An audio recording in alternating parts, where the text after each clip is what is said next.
All right, everybody, welcome to the Middle Ground Mic. Today we got a great episode coming for you. We've got Sheriff Chris Swanson, who's running for governor of Michigan. You know, everybody, especially in Michigan, you should know him, if not nationwide. You know, he really embodies what we value here: balance and a real thought process. He's led Flint through a lot of situations, the protests, the water crisis. Now he's, protect, serve, unify. That's his mantra going into this race. And here's why it matters. Our state's at a crossroads. People are burnt out on outrage politics. They are burnt out. And, Chris is a breath of fresh air and definitely should be, to me, with how he's going, that this is what we need in our state. Chris, I appreciate you coming on the show. Introduce yourself a little bit. Tell the viewers who you are. Appreciate it, brother. And as I said off camera, thank you for using your time and talent to message. And you're a message bearer to people that I may never cross paths with, but today they're going to know who I am. So I just appreciate it. To all your viewers out there that are loyal to Joe and building his platform for 100 episodes, it wouldn't happen without you. So this is why I love people, and when I say good people find good people, here's an example. So as the sheriff of Genesee County, which is Flint, like you mentioned, I've been here for 33 years on the job. I'm a professor at the University of Michigan, Flint since 1997 in public health for 27 years. I have businesses. My wife is the CEO of our company. On top of that, I love people, man. I got two grown sons that are both married, and they both just have the heart of serving people. But, I'm a working class dude, and my whole life has just been taking chaos and making order out of it. And we might even get into it, but I became a paramedic when I was 20 years old after seeing a violent death, a shooting when I was 18. And I thought, we're going to take care of people. My whole life has been just serving people, leading people, and bringing hope to people. And that's what we're going to talk about today in your show. Yeah. I mean, that's obviously, Michigan, we're a big blue collar state. I mean, I think pretty much I call him the savior of sports in Michigan, Dan Campbell. I mean, he's really reset everything in this state. I mean, gosh, if that guy fought, you get elected, he could easily, if he wins a Super Bowl title, he could win anything he wants in this state, with Listen, man, ease. I'm going to have David send you a text. A year ago, there was a paper that you're so cool. Somebody called in and said, Sheriff Swanson's the Dan Campbell of law enforcement. And there's my picture. I'm like, that's legit. Yeah. Yes. I mean, gosh, what a breath of fresh air he was for the Lions. For sure. I used to be a season ticket holder for 15 years. So, you were there for the 0-16. Yes, that was. Those days are gone, Joe. I know. It's actually like I can watch a game now and not know by halftime that we're already going to lose. Yes. And I love my Lions, man. But yeah, let's dig into it a little bit. Your campaign slogan, right, is protect, serve, unify. It's caught a lot of attention among everybody, right? Because, especially with, especially with the Floyd protests, right, there became that little bit of mistrust between the public perception and the law enforcement community. And, you're battling that. And like what you did really set a tone for the state. We really like bucked the trend in terms of the craziness. Walk us through, you get elected governor. What is that? What do those first days look like for you? I think it's important, if I can, to lay some more foundation on that protest. It was beyond law enforcement and community. It was between the white and the black community. It's between different generations. When George Floyd was murdered by somebody who looked like me in a uniform that I have been wearing my whole life, where my dad and my grandfather, both Detroit police officers, that's not who we are. And that's not what law enforcement is. So when I saw the video like everybody else did, and I was thinking, how do you have a grown man begging for his life? Because in our profession, when the cuffs are on, the fight is over. And that guy stood there like he was proud on the back of an individual who was begging for his mom and then lost his life. And that's what triggered all of this, what I call righteous anger, even on our side. So fast forward, I had been appointed sheriff. I took office that January. COVID hit 3 weeks later. We just came through the first round. Everybody out there knows what happened. And then when the Floyd thing happened, we had a protest scheduled on May 30th, 2020. And so coming from history, many times that's repeated as to how to handle what you do now. And that wasn't the case. Now, I have to confess that we planned on, should this go sideways, we could take 1,000 people to jail, 1,000 flex cuffs, and we had all of the what I would call the instruments to resist and make sure that we maintain in a forceful way the community. But the second I saw the people, for the sake of time, they got there at 5, they marched to the west, the east, they came back. By 7:15, we were outnumbered 50-1. And then when they went towards the police department, which was our incident command, that's when the whole vibe changed, Joe. And we knew there was going to be bloodshed. So the line formed in front of the police department, much like you're talking about today, division. It was us against them, and that was the mentality. But as I walked up, I thought to myself, like, I cannot believe this is happening. There's got to be a better way. And I would say life is like a cup, and you are that cup, and you add in and you allow other people to add in. And when your cup gets bumped, that's what you are when your metal is tested. And so I thought there's got to be a better way, because somebody's going to get killed here. And I looked in the crowd, and there was open carry. You had young and old, white, black on one side. You had rookie cops and veteran cops, and some people wanted to engage. Some people are scared to death. It was just chaos. When I broke the line by taking my helmet off, I went there for one reason, and that was to engage with a guy whose name is Jeff Hawkins. He was a black pastor from the community, and I knew that he was a friend. And I said, man, I'm coming for you. I picked up my phone. I walked in. I gave him a hug. There was an organizer of the protest that came over. I didn't give him a chance to even say hello. I said, hey, man. I said, that's not who we are. I said, these cops are here to help you. I said, you tell us what we need to do. And he says, well, get their attention and you tell them. And so this crowd formed, and everybody got their phone out. And I'm telling you, go back to the video. I encourage your listeners and viewers to watch it, because I get encouraged by it when I get discouraged about division, because nobody can tell me it can't be unified. I said, listen, that guy in Minneapolis isn't who we are. I said, these cops are here to help you. That cop over there gives hugs. We got women, children, we got dogs. Let's turn this into a parade, not a protest, with the sole purpose of trying to de-escalate. That's it. Just your words talk people down. And when I asked the question, and this is why running for governor and the things that we're talking about is my driving force, people closest to the problem know the answer. Just ask them. And so when I said, what do you need us to do? And they started chanting before I even completed the sentence, walk with us, walk with us. We were talking about the lions. Chanting for the lions comes up from your lungs. Chanting from pain comes from your diaphragm. And this pain, and they started chanting. 3 seconds, I take a step back, I'm doing a calculation. It's all sympathetic response. I'm like, let's walk. And I said, boom, let's walk. I said, we'll walk all night. And instantly hate turned to hope. And we started walking back. I didn't realize the crowd continued to grow. By the time I got back to the Target parking lot, the parking lot was full of people who were watching it live. And then when I spoke on that light pole and I made a declaration that I can't do everything. I can't bring George Floyd back from the dead. I can't fix everything this night, but I'm going to do my part. And that's where the protect, serve, and unify piece came from. Because law enforcement's always been protect and serve. But it's that unify tenet that we added to all my patrol cars on the rug in front of our office. And to your point, that's why people are frustrated, because division it's pessimistic. There's no hope. Where unity is not to be confused with uniformity or compliance or weakness. No, unity is our strength. Unity and diversity is our power. I want to know perspectives. And that's why on that day, it set a tone. This is who I am, and this is what I want to continue to do on a greater scale. Yeah, no, and that's perfect. I mean, that goes, I believe the last time I looked, Lord knows politics change every day, but I believe independent voters are right around 40% right now. Potential voters identify right around 40% that identify, I would say, as independent.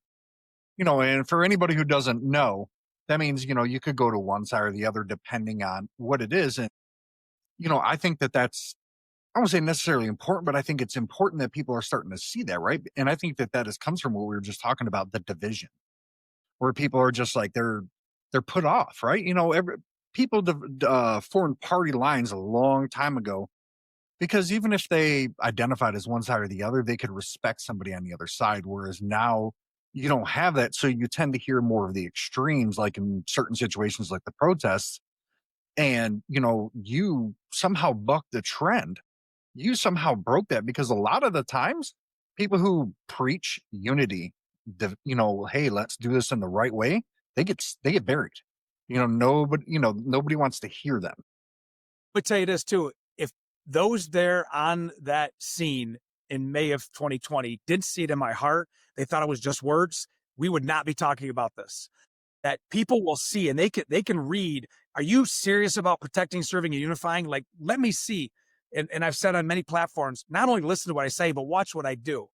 And so when we launch Ignite, our education model in the jail in September of 2020 to educate inmates to never come back to jail, give them jobs and fair housing and a driver's license and ID and all the, when you set people up never to come back to jail, this means they're not breaking the law.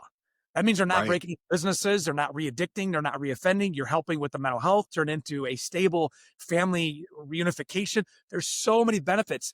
Next Tuesday, 17th of November, I'll have my 38th commencement of Ignite graduates. We've dropped the jail count by 100. It's been studied by some of the biggest researchers in the world, Harvard, Brown, and Michigan, Stanford. And I say that because you're right. Doing the right thing is not the easy thing, but at the end of the day, it's the right thing. And when people see that and individual leaders Yes. pop up, moments with momentum create the movements.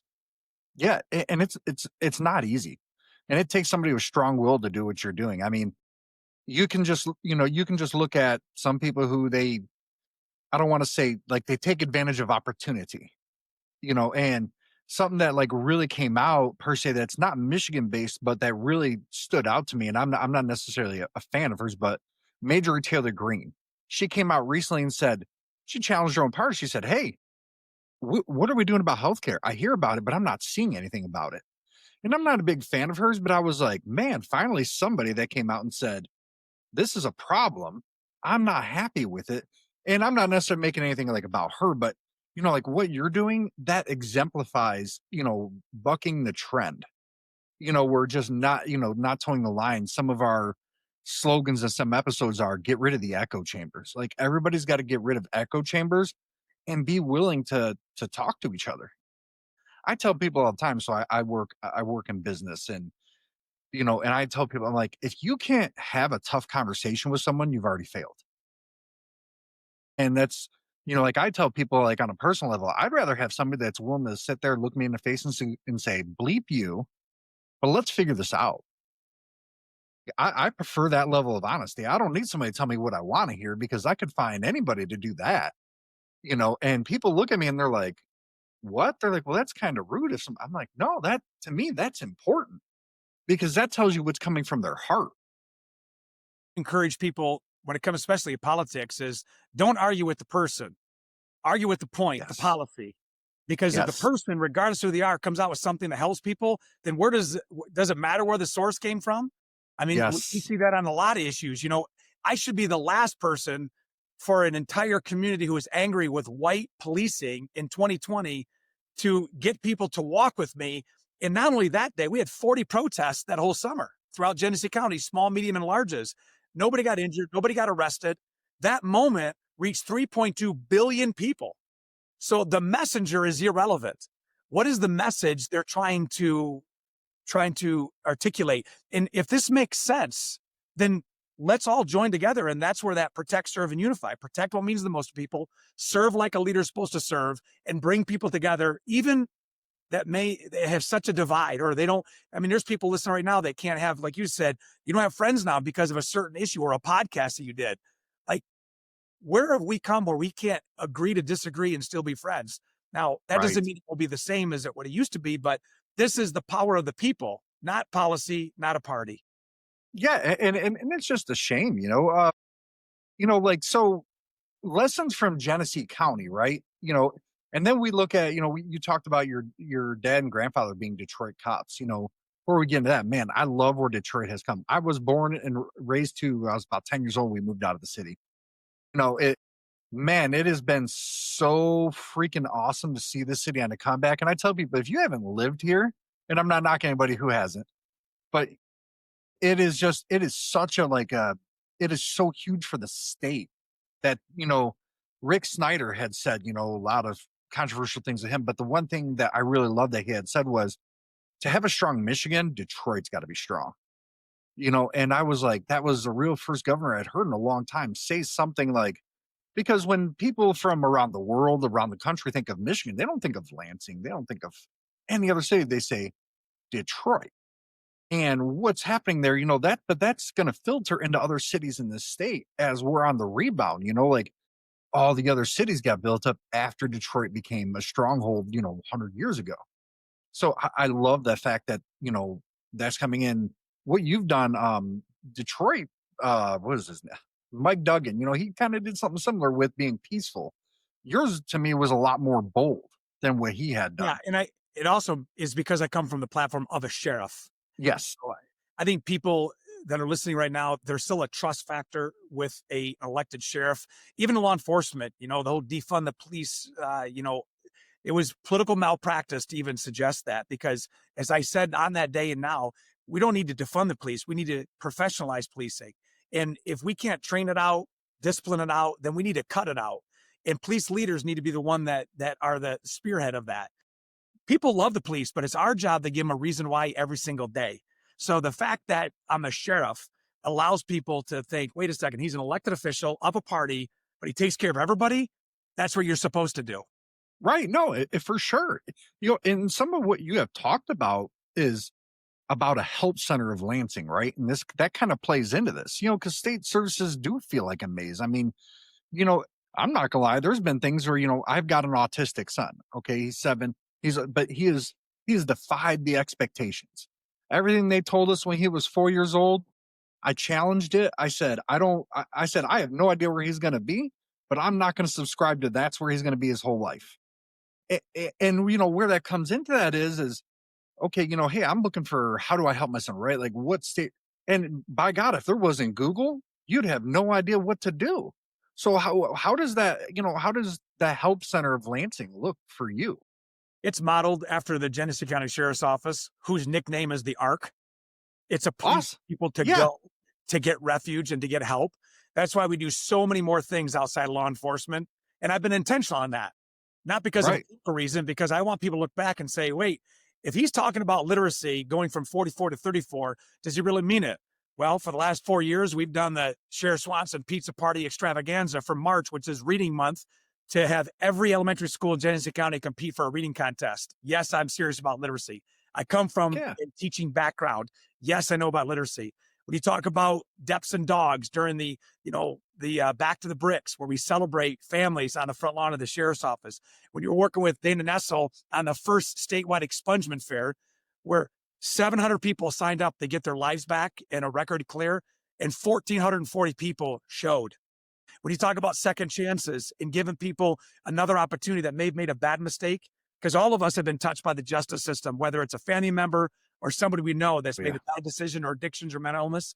When you talk about people that I have given a second chance because we've all been given one ourselves, those are the what I call check marks to say he really is serious about what he was doing. So that help center we're talking about, if you need help in this county, come to the sheriff's office and I'll take you and put you in the right direction. Heck In yeah. the same thing. The Department of Innovation for small businesses, from idea to implementation.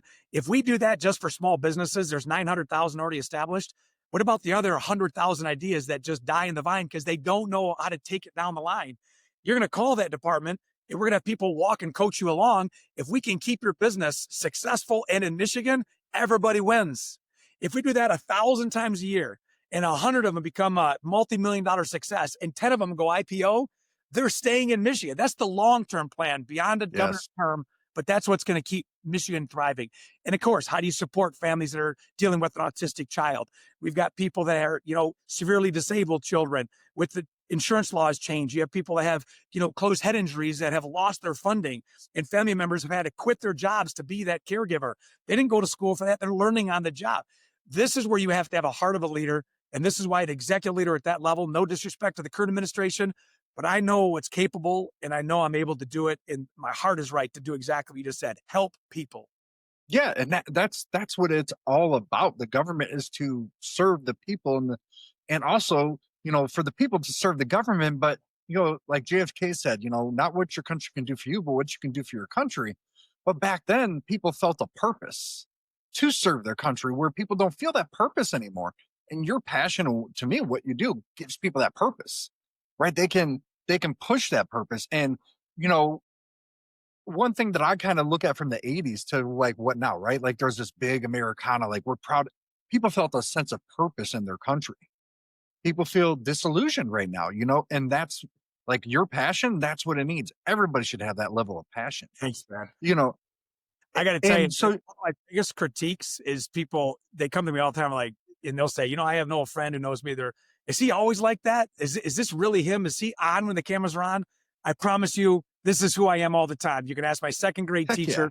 There's kids out there that couldn't sit still and always talked, but still happy. That's us. Yes, this is always, yeah. And that's authenticity. That's what it's all about. People can read through fake these days, at least with their gut feeling. Right. I'm all about gut feeling, man. Within 5 minutes, you should at least have some kind of gut feeling about something or someone. You may learn something different down the road, right? But it's that gut feeling. To me, trust your gut because it's right more than it's not. You know, accountability, something you talked about through those shared dashboards and those real-time response metrics. What is that? Like tell people like what's that about? Well, when you talk about government, there's a distrust in especially how money is spent. And then when you see, a federal shutdown or how we evaded a state shutdown, these are services that people every day count on. And so I look at it as the higher you go, the greater the accountability. And when you look at state government and you have, people that are every day working hard to pay state income tax, to go in to fund a budget, and they're paying dues and revenues, all of that has to be open for people to know, logically, this is where your money is being spent effectively and efficiently. So I know in Lansing, there's an issue about FOIAs and exemptions. FOIAs, if it's not exempted for a reason of either confidentiality or an active investigation, my whole career has been to be unclear is to be unkind. Give the information. FOIAs should not be used as a weapon. We see that also. I understand that. But also things that people can't get a grasp on the process. I've said before, I think MEDC has a great advantage of promoting economic development throughout the state of Michigan. But I personally, as a detective, did a case before it was called MEDC, where millions of dollars were exploited and taken from MEDC with back then what it was called different. But it was never, there was no accountability. And I'm thinking, how does this happen? If this is the biggest engine that drives economy and you have active investigations through the Attorney General's office against people who are given money, that's the people's money, or you have people that were given money but didn't follow through with what they said they were going to do, that's the people's money, give it back. And let's have an accountability. And not only that, a system in place, because you don't want to take away from the businesses and ideas that are really legitimate and that can do a great job. It's all about business and it's about relationships and doing it the right way. That's where the transparency comes in. And you need somebody at the top saying, we're going to make sure that everybody has the answers. If we don't know now, we're going to get them to you, or we're going to give you a reason why we can't tell you. Heck yeah, no, and that's the MADC, that's been a lot of talk about recently, right? Like, they were a lot of that funding was wanting to be it's been in jeopardy, right? And I'm all for that, right? Because sometimes certain things need that boost to get going. Where I kind of agree with a lot of people is, okay, you got X corporation that just turned out $5 billion in profit last year. No problem if we think, hey, X amount of tax credits will help them build that factory. But where I think, to me, a lot of voters question is, well, sometimes when something doesn't work out, it feels like their $100 million got swiped from them. Right. And let me add to it, too. Tax credits that are for the advancement of the industry, where the local, county, state are all in line, without taking away from state healthcare and education. You don't want to take from the people to fund corporations. There's a way to do that both. And at the same time, now you have what I call a ecosystem where there's stability. We talked off camera about, my business background. I bought my pony at 9 years old named Molly Cash because I sold gum and golf balls and collected pop bottles and beer bottles. And I had it for 18 years. I've always been business hustle. My wife and I have businesses. That's the state's job is, to run this on the judicial side for the protection of people's rights, the legislative side on passing laws, but a governor is the executive administrator of the state to enforce laws, maintain order. And so a governor that's able to have a mind and a background of business to make sure that those processes are in place, that's how you have stability. Otherwise, you're competing with 49 other states, or you're coming up with a great idea where this group wasn't included at the origination of the idea. They weren't at the table. You didn't get their perspectives. And now you're fighting from within and nobody wins. You lose big projects. And when you're trying to increase the economy of a state, then that's more than just big businesses. It's supporting the businesses that are here, the Department of Innovation.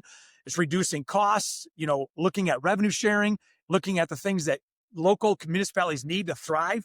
All those are on the table to say what makes the most sense.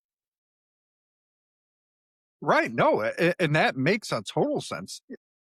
That kind of feeds into, your Ignite model, and that's earned a lot of national attention. I believe was it Michigan spends over $2 billion annually on corrections. 2.2 billion for 32 prisons. And Joe, I'm going to tell you, this is going to be a shocking stat. 9 out of 10 people in jails in Michigan go back to the streets. Only 10% go to prison. And so all of this county jails in the state of Michigan, not every county has a jail, but 80 of them, all of those inmates that are there, only 1 out of 10 is going to prison. 9 out of 10 are going back to your neighborhoods. So how would you want the sheriffs to return your people to your neighborhoods? I can tell you, Ignite has been that answer. And I'd love to share the concept, because when I say this one word, people are going to know that's different. And that's what makes it so successful. You ready for this? Cool. Since 1836, Genesee County's done the same thing. And so when I saw this going on to the third generation of people coming into jail, knowing that in the Engler administration, they obliterated mental health hospitals, jails became mental health institutions. There's not a sheriff in the state that will argue with that. When you have people coming into the jail, 9 out of 10 of them are addicted or co-addicted. 6 out of 10 have a diagnosed or undiagnosed mental illness, and half of them cannot read a menu. So how do you expect a community to reduce crime, to reduce the money we spend on incarceration without fixing the source of where it comes from? That's where Ignite happens. Inmate growth naturally and intentionally through education. We launched it September 8, 2020. And what we did is we changed the philosophy, the culture, from incarceration to education. We didn't have any infrastructure. I teamed up with our vendors to do Wi-Fi and Chromebooks and tablets, and we launched an education model for every inmate: GED, diploma, barber college, financial fitness, hospitality, social work. We had online courses, we had virtual reality, and fast forward, we teamed up with all of our trades, the UAW. We're graduating welders that are going into the apprentice program. We're graduating people that have mechanical abilities to go right into the manufacturing. So we leave jail to tether right on the line, charging their tether while they're working. That's why we're 100 less than we were the last 2 years. But Ignite also drops jail violence by 90%. It reduces crime by 23%. There's not a government program in my entire career that's reduced recidivism for the entire community by 23%. And it saves the community $7,200 per inmate that's in Ignite. So in Genesee County, I've saved 2 years in a row over $750,000. Now, if there's less people breaking the law and less people going to jail, that means there's less people going to prison. So let's just say this. Let's just say it reduces crime by 23%. And we're able to do that on a higher level. We have 23% less people going to prison. 23% less of 2.2 billion is in the 900 million mark, where we can replace that by building mental health locations, crisis intervention centers. You can reinvest that into industry. Ignite is the answer that everybody's been looking for of how to do it. And how do we educate people different than we did in the past? Dopamine. We celebrate. I don't write letters to judges. I don't advocate for their cases because there's victims attached. But while they're in jail, if I can change the way they think and let them leave with a pathway never to come back, we do that by giving them something constructive to place in a space where it has been destructive their whole career. There's people who grew up child abuse, sexual abuse, drug abuse. Well, if you're in that cycle, and many people here listening know exactly what that means, unless you break the cycle and replace it with something positive, it's going to continue. Ignite, whether it's an 8-hour course, here's a bag of chips. Whether it's a 4-week course, you can visit with your family. Or like we're going to have in next week, another graduation commencement where we bring in graduates and you see caps and gowns. That's why Ignite has been trademarked, studied by Brown, Harvard, and Michigan. It's been not only just published, but published in the Economic Journal. And now it's been copied in 13 states, almost 50 sites. It is the national standard of jails in America. And it's the answer that people waiting for started right here in Genesee County. And we're going statewide. Watch what happens. Heck yeah. No, that's, with addiction, I lost my older brother, passed away from fentanyl. and he had gotten he had gotten some marijuana from someone who had it was laced. Laced. And, Yep. because when they did the tox screen drug test on him, whatever, they had found he only had some beer in his stomach and a little bit of that. There was really nothing else in his system. So they were like, we don't know for sure, but this is what it looks like. Yeah, no, I appreciate it. But it's just, so that's something that like I look at, because I'm like, I've been there, I've seen it, Yeah. See, I know what it's like, and I feel for people. can I tell you this? What you just said is exactly why I end many of my comments on Ignite and breaking the fentanyl / opiate drug addiction is it may not be a big deal until it's your family. Yes. Then it's a Yeah. big deal. Yeah, it's one of those things where, once you're in that position, you just, obviously you see a little bit more, but like the average person may not, and if you're somebody that hasn't been with it and then you all of a sudden have to deal with it, it's, I won't say sobering, but you're kind of going, hey, how do I process this? Right. How do you process it?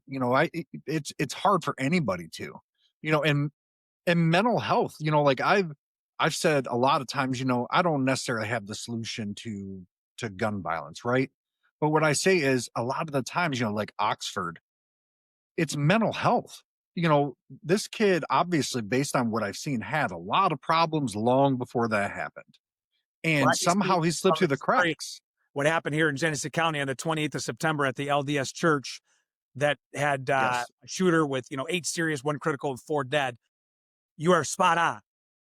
And when you have people that are in crisis, and you have the ability for people to recognize and have a diversion, and you can separate crisis from weapons, you save innocent lives, not political lives, innocent lives at churches, in schools, in businesses. That's the demand that we need from all of our leaders to focus on mental health, because if we can prevent it, that is the best way to reduce crime. Yeah, no, it is. And gosh, mental health to me is like almost like it's like you got healthcare, violence, mental health. It's all like they're almost all interlinked and on the same level. Because if you address the mental health crisis, you take care of the rest almost. Tell you, I try to destigmatize mental illness like being physically sick. We have no problem telling people, I just don't feel well. I have a sinus infection. We go get, an antibiotic, or we go and rest until the flu passes. But when it comes to this being ill, there's still a stigma, and there's limited resources, and it doesn't get better. It just doesn't go away on its own many times. And so that's why I see the aftermath. I see the end result of mental illness or addiction. And what comes first? The key is that as a state, we need to be serious and have a plan. That's why 7 districts of mental health treatment with crisis intervention teams, crisis response teams. Most of these individuals, addicts or anybody in crisis, 36 to 72 hours and everything's changed. You've got them detoxed, you've got a pathway, you've got them on medications, and now you actually have a plan of long-term success. What you're living through is many times the gaps that other families feel all too personal. Well, yeah, and I took it as a passion of mine not to let my son, and not everybody has that ability or that, that structure to where they can do it. Uh, you know, let's, as we get towards the end, let's kind of talk a quick second about the economy, right? You've talked a lot about apprenticeships, especially like EV and clean energy and tax credits. I know one of your things is 20,000 new skilled trade jobs and placements. We talked a little bit about your programs earlier, but how do we get that like on like a statewide level, right? Like, how do we make sure this is reaching not just the urban kids, but the rural kids too, who urban kids have an economic disadvantage, but a lot of rural kids have an access to certain types of technology disadvantage. Like, so how do you make that happen? Anytime you're going to ask me about an issue, I'm always going to go back to the people, because that's where the power is. We got to build the Yeah. economy, increase the amount of people that are here at the state. How do you do that? Increase Yes. the state that people want to be, and Yes. increase a state that people want to stay. How do you keep them in our colleges and our universities? Is you create an ecosystem where there's no incentive for them to leave. When you have a system like you're talking about, K through 12, I'm going to add one little caveat. I have a perspective K through jail. So when we level the playing field and give everybody the opportunity to succeed, and we have a playbook and a curriculum that backs down technical skills into the middle school area, 6th, 7th, and 8th. Why are we not recommending and introducing these kids to welding and electrician and data recovery and, digital technology, financial literacy?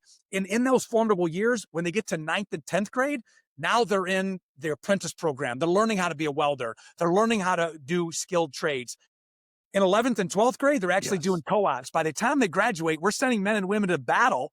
We can certainly send them into the job field as a trained and an experienced skilled tradesperson. So backing CTE all the way down to the middle school, it makes sense to me, because now you've created an ecosystem. When industry does come in, they want to build or they want a supply of individuals. We can say, as a state, we've got an infrastructure that we have long game planned, and we have the people to get done what your industry needs to get done. But this is another long-term plan. We can't wait till tomorrow. We can't wait. It's got to start right now. So balancing the field, giving people the opportunity, technology allows that. But the governor has the ability to say, don't forget about those kids in Lake County or Sheboygan or in St. Clair. Don't forget the kids in Muskegon or over in Houghton. These are the individuals that have the same talent as everybody else. May not the concentration, but there's talent from the entire state. That's how you solve. That's how you create an ecosystem of economy, by increasing the goods and services from 555 billion, 1 or 2%. And if that's the case, now you're less tax on the individuals that are paying state income tax. You can reduce revenues. If we can save everybody a couple, $200-300 a month by doing that, I'm going to make your life better because we don't need to pay as much. Right. No, that's perfect. A lot of talked about human trafficking in Michigan, right? We're, I believe, a top 10 state in human trafficking. And from, I guess, an ignorance point of view, right? I would assume that's because we're a border state with another country, and that kind of opens up a lot of holes. You've talked about that a little bit before in some of your stuff. Like, how do we address that? From your perspective. Well, I would encourage everybody to go and Google search Ghost. It's now the Global Human Oppression Strike Team. It started in May of 2018 as the Genesee Human Oppression Strike Team. Ghost was because of some international experience that I had undercover working in Mexico and in Haiti. We brought it back here when I was the undersheriff, and I said, we are done responding to crisis by a 911 call. We're going to be proactive. So Ghost is a proactive team that puts ads out. At the time we did it in 2018, it was web-based. Now it's app-based. And we find sex traffickers and predators and pedophiles. And we, as law enforcement, create a system where they come to us to have sex with a 13, 14, or 15-year-old. And we have people that are vulnerable beyond that. Human trafficking, I want to make it clear to everybody listening, is the movement of people for sex or labor. That was what it is, for money. And it is real wherever you're listening. If you have a hotel, a car lot, an internet in any community, human trafficking is there. Ghost has been the name brand of fighting against that evil. And since we started in 2018, I've worked with 64 sheriffs throughout the state of Michigan doing Ghost operations with those sheriffs. I've also been able to work with 9 states. Ghost certification, which is a civilian ability for people to know what to look out for to protect their kids from sextortion, which is another whole topic. But also we train other law enforcement. And since we started in 2018, we arrested over 270 predators and have never lost a case because we do it the right way. We don't entrap. We do it in a way to make sure that these predators that we're finding are knocking on the door and it's law enforcement behind the door, not a real 13, 14-year-old trafficked child. You are correct. We are a state because we're a big state. We've got a lot of borders. We got a lot of opportunities, but there's another example at the state level. This is going to be a state that any predator, any sextortionist wants to come in here, either by physical or digital means, they're going to be met with Batman, and it's called Ghost. And it's going to be the governor's human oppression strike team. And we're going to be the most aggressive of not only combating, abolishing human trafficking and holding people accountable.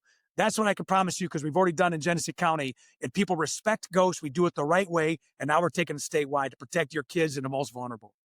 Yeah, no, and I'm sure you've gathered by some of what I've talked about. I'm big on states taking the charge, because guys like you, our leaders here, they're the ones who can fix our problems here in the state. So kudos on that. So let's do a quick five question, like, lightning round quick thing, right? So we kind of talked a little about the human trafficking, right? So we are. So is it fact or fiction? We are a top 10 state from your knowledge. We are a state that has more than its share of human trafficking, yes. And it's depending on what you listen to and what numerical value it is, one is too much. But there's a reason why I've been in 64 counties throughout the state, and other sheriffs like Sheriff Zybert, Sheriff Goodenough from Monroe, from Marquette down to Monroe have their own teams. Yes, we are in this state a high value target for predators and pedophiles. Okay, no, perfect. I mean, that's what people need to hear. Ignite jail education model. Has it truly been adopted in 20 counties in the state? Not in the state. Kalamazoo County has it. Well, Washtenaw County is launching within the next 30 days. St. Joe County is launching Ignite, but there are states throughout the nation that have been with Ignite, from the first one being Mecklenburg County, North Carolina. You have Hennepin County in Minnesota, which was Minnesota, and right there, Minneapolis. You've got Collin County, Texas, just north Dallas-Fort Worth. You've got North Dakota, New York, Pennsylvania, Ohio. These are sites, Republican and Democratic sheriffs, white, black sheriffs, male, female. Ignite is the answer. It's adopted by the National Sheriff Association. They have a whole board. I'm not even on the board. Ignite has taken flight. It is the answer. Okay. Before law enforcement, you trained as a fitness instructor and motivational speaker. Well, I don't live in a van down by the river, I can promise you that. But I am by nature a motivator, but I would like to think of myself more of an inspiration to people. I breathe life back into folks. I can't, motivation is continuing to push somebody. I want to breathe life into people where today they woke up hopeless, tonight they go into bed with hope. And so I think part of that mind, body, and spirit, I'm a 5-time Ironman finisher. I train all the time. I want to set the example. I choose to be positive. I mean, I've been in Flint law enforcement for 33 years. I've seen a lot of death and violence. I've done a lot of difficult work. I've told moms that their sons are gone and dads that their wives are gone. I feel that anytime anybody in public service knows, where you police, fire, EMS, or in ER medicine, when you're doing those things, it takes a chunk of flesh out of you. I could easily be miserable and pessimistic. I choose to be this way because I think that becomes a force multiplier and others can get hope from that. That's what I am. Hey, no, perfect. You once dressed up as Santa to deliver toys to kids during the holidays in Flint. Now, this is a rumor, and nobody's told this. This is speculation. Did you really, truly grow a beard? No, the Santa thing is not accurate. And Okay. I've never had a beard. I've had a shadow, but never a beard. My beard wouldn't look good on me. But yes, I want you to know that the second Saturday of December, in this case, it's December 13th, this will be our 6th holiday spectacular, an aftermath of the George Floyd, where we go into the communities all over Genesee County, and I take donations, but we make boxes of consumable goods, $200 to $300 worth, and we go to different places. Adam told you about this before. And these folks either have needs, or maybe they just are special people. They lost somebody. And we bring law enforcement communities together in other communities. We say, hey, you're just being loved on today. You go give to someone else. It's a mad success. We've got so many partners. It's now in multiple states throughout the country. And the second Saturday of December, just this year, became National Unity Day. And we coined it here from Genesee County. It's just a day for you to go be kind to somebody, a random act of kindness, and watch what happens here, Joe. One good act goes into another, and it will neutralize those bad acts. I'm believing it. Hey, you know what? That's something that we want to participate here on this show. So, Right. I'm definitely going to email your people over. We want to get involved in that as well. You should come. Yeah, no, most definitely. I know time's winding down, so I really appreciate you coming on. Chris, that has been, the Protect, Serve, and Unify. I mean, I can't stress to people enough, and especially to you, keep doing that. I tell people all the time, like I even told Adam, keep that stuff up because it's what we need. To me, it's what the leaders of over the history of our country would want, especially the ones that, aren't around. I love or hate Ronald Reagan. That man won 49 of 50 states in his second term for a reason, because people believed in a message. Hindsight's always 2020, but at that time, people believed in a message, right? And that's your message, I think, can really catch on fire with anything with unity. This show, and especially me as a person, are all about, because I have taken so much flack before from being about unity, and I'm like, okay, no problem, You're not wrong. No, but everybody, I really appreciate it. Check out Chris Swanson for governor. Chris, what's your website again so everybody can find it? Swanson from Michigan. Yeah, everybody check it out. And all the links are going to be in our episodes, and sign up for our newsletter. We usually send out one a week. Sometimes if there's a crazy issue, we send out a special edition, because remember, here, we're not left, we're not right, we're forward only. I'm Joe, and this is the Middle Ground Mic. See everybody next time.